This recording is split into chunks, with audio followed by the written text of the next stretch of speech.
बात करेंगे महाराष्ट्र बीजेपी के नेता और पूर्व मंत्री एकनाथ खड़से की।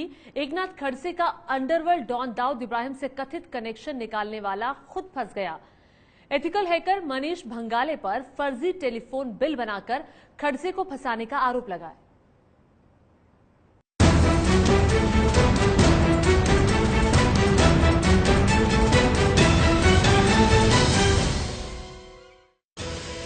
ये हैं एकनाथ खड़से, महाराष्ट्र बीजेपी के बड़े नेता और फडणवीस सरकार में राजस्व मंत्री रह चुके हैं। पिछले साल मई महीने में एक खबर ने महाराष्ट्र की राजनीति में तूफान मचा दिया था। खबर ये थी कि एकनाथ खड़से के मोबाइल पर अंडरवर्ल्ड डॉन दाऊद इब्राहिम के कराची वाले घर से कथित तौर पर 7 बार कॉल किए गए थे। ये जानकारी जुटाने वाला शख्स था मनीष भंगाले, जो पेशे से एथिकल हैकर था। एथिकल हैकिंग का मतलब भले काम के लिए दूसरे के कंप्यूटर से डेटा चुराना होता है। अब 1 साल बाद मनीष भंगाले पुलिस की गिरफ्त में है। मनीष भंगाले पर आरोप है कि पाकिस्तान टेलीकॉम कंपनी का झूठा टेलीफोन बिल बनाकर उसने एकनाथ खड़से को फंसाने की कोशिश की। भंगाले पर आरोप है कि उसने दाऊद इब्राहिम और एकनाथ खड़से का लिंक दिखाने के लिए फर्जी टेलीफोन बिल बनाए। साइबर सेल ने इस पूरी ऑफेंस में जांच की। ये सब फर्जी मालूम हुआ है।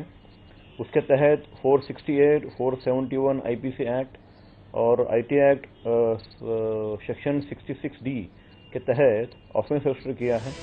पिछले साल वडोदरा के मनीष भंगाले ने दावा किया था कि उसने दाऊद इब्राहिम के कराची वाले घर के 4 टेलीफोन नंबर की कॉल डिटेल निकाली है। उस कॉल डिटेल में एकनाथ खड़से का मोबाइल नंबर भी है। उसने दावा किया था कि उस मोबाइल पर 18 जनवरी 2015 से 28 मार्च 2015 तक 7 कॉल आए थे।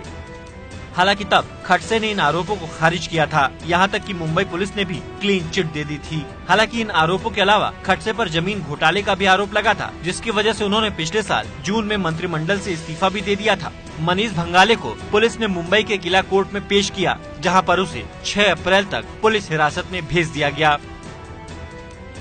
मुंबई क्राइम ब्रांच अब ये पता लगाने में जुटी है कि आखिर मनीष भंगाले ने ऐसा क्यों किया। क्या मनीष ने किसी के कहने पर ऐसा किया या फिर अपनी मर्जी से? अगर वाकई में कोई है जिसने मनीष का इस काम में साथ दिया है, तो आखिर वो कौन है?